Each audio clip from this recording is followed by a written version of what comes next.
Hey everybody, I want to welcome you to this week's Leadership Moment with Anna Dodd. It's a pleasure to have you.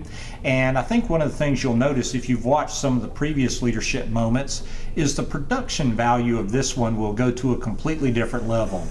And that's because my daughter Anna, who is also the Worship and Tech Director for the Student Ministry at North Metro Church in Marietta, Georgia, she would watch my previous videos and, just being candid, she would be horrified by the quality of them. Felt she needed to step in. She liked the content, but the production value needed to go up. And so hopefully you're going to get a lot better experience this week, and you'll have my daughter Anna to thank for that, but hopefully the content will still be the same and what you're used to. So just once again, thank you for joining us, and I'm glad Anna has helped this make this a better experience for you. What I want to talk with you about this week is something very, very important. It's the number one thing you can do to show disrespect to everyone around you. And when I say everyone around you, that could be at a family gathering, like a holiday meal or a family reunion. That could be at church. That could be if you're part of an athletic organization or a nonprofit, or if you're attending a meeting at work or meeting somebody for, say, breakfast or lunch. What's the number one thing you can do to disrespect them? In 1992, the legendary Detroit Pistons head coach Chuck Daly was named the coach of the 1992 U.S. Olympic men's basketball dream team. So he was selected to coach Michael Jordan, Patrick Ewing, Magic Johnson, Larry Bird, David Robinson, Charles Barkley, on and on and on. That legendary collection of talent. And so Coach Daly really went through a mental process about what was he going to say to them in the very first meeting. Number one, he's not going to teach them anything about schematics or anything of that nature, but what could he say that would establish culture and set the tone for their time together as a collective unit? So he walks into the room. They're in the conference room is set up in a V shape, and all these players are sitting around the table. So he stands up and he goes, "Gentlemen, I'm only going to have one rule. Never be late. Because if you're late, it communicates to the other person or the other people that your time is more valuable than theirs. So if we're asking for a bus to leave at 10 a.m., do not be late for that. The bus is leaving at 10 a.m. And so I want to position it like this. He looks at his players and he said this. He said, "Magic, do you think your time is more valuable than Larry's? Larry, do you think your time is more valuable than Michael's? Michael, do you think your time is more valuable than Patrick's?" And he just went right around the room. And the obvious answer is no. No one's time is more valuable than someone else. He goes, "So that's my only rule for this team. Never be late." And that's always resonated with me. I think back to 1990. I was engaged to Sonia, who I've now been married to for 29 years. And I was sitting with a gentleman named Jack Joyner. He was an older, wise gentleman where we attended church.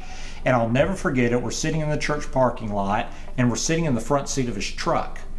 And I said, "Jack, what is one thing I can do to really be successful as a husband and a grown man?" And he looks at me and he goes, "Brian, here's the one thing I tell you. You can take a lot of things from a man and give it back. You can take his money and give it back to him. You can take his family. You can literally kidnap them. Take his family, give them back. Take his car, give his car back. You can even take a man's pride, and if you handle it right, you can restore his pride. But there's one thing that if you take from somebody else, you can never give it back, and that's time. Once time has passed, time is gone. You can redeem current time, you can try to multiply current time, but you can never regain lost time." He goes, "The number one thing that you can do to disrespect another person is to take their time and not value their time." And so when I'm training young leaders and I'm training people around me, here's the one thing that I tell everybody to do as it relates to time. Be 5 minutes early for every meeting. I call this Parcells time. This comes from the legendary head coach Bill Parcells of the New York Giants and the Dallas Cowboys. And Bill Parcells, he was this. Parcells' time said if you were not 5 minutes early, you were late. So I tell everybody, be 5 minutes early, because it communicates a few things. Number one, it communicates your passion for the organization. It says what we're doing here collectively as a group matters. It's making a difference in people's lives. I can't wait to get to work. I can't wait to get into this meeting. I can't wait to provide solutions, because things are going to turn out better for other people because we're coming together as a collective group. And I'm very passionate about that as it relates to local churches, because you're dealing with the redemptive process of human life. And if you can't show up early for that and you can't get excited about that, that's another video coaching for another day. The second thing it does is it shows that this particular meeting or this particular time together has value and importance. In other words, I've put it on my calendar. This has a focus of my attention.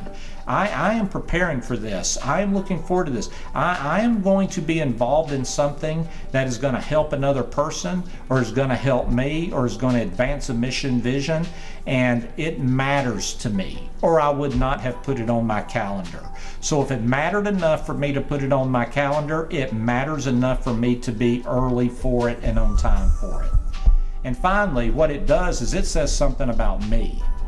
Okay, we've talked about the organization, we've talked about the priority of the time together, but it also says something about me.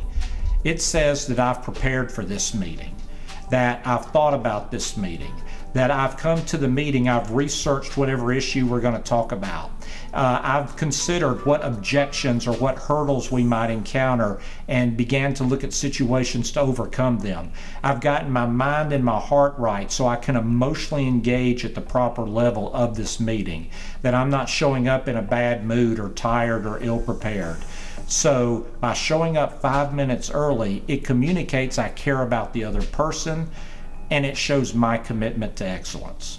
So just to wrap it up, what's the number one thing that you can do to show disrespect to your family at your next family gathering, to show disrespect to your coworkers at the next scheduled meeting, to show disrespect to your friends or those you serve at the next scheduled breakfast or lunch? What's the number one thing you can do that you show that you disrespect them? Showing up late, because you're communicating your time's more valuable than theirs. But what's the number one thing you can do to show them respect? Well, that's easy. That's just the opposite.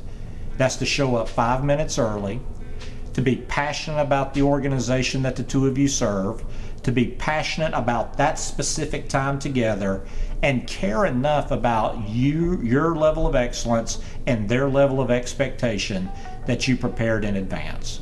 So I hope this serves you well. I was taught this information 30 years ago. Some of the best advice I ever got. Showing up early has not failed me once, and it won't fail you either. So thank you again for our time together. Can't wait to invest in you in next week's Brian Dodd Leadership Moment, and go have a great week.